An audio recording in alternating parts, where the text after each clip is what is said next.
Castell Llwyd, Oystermouth Castle is without doubt the Gower Peninsula's finest castle.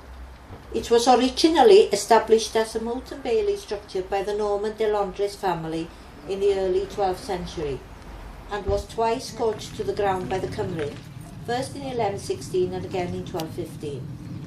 Then the castle came into the hands of the powerful de Broys family in the late 13th century.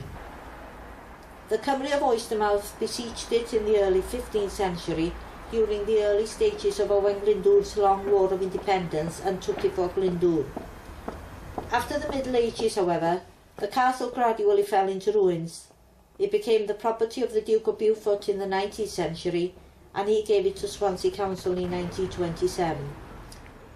Luckily, the castle has now been saved by funding from various sources and is currently undergoing renovations, which will ensure its future as a wonderful tourist attraction.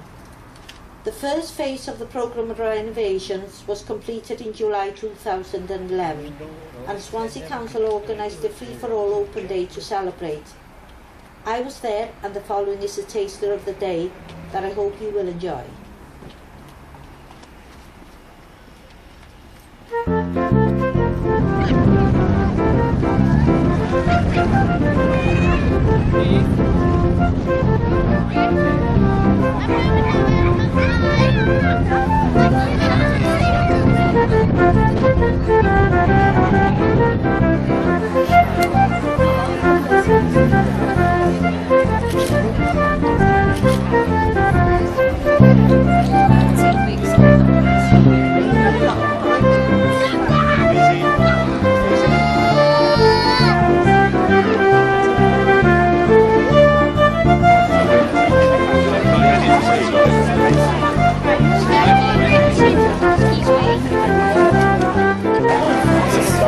Rounded by the Sian.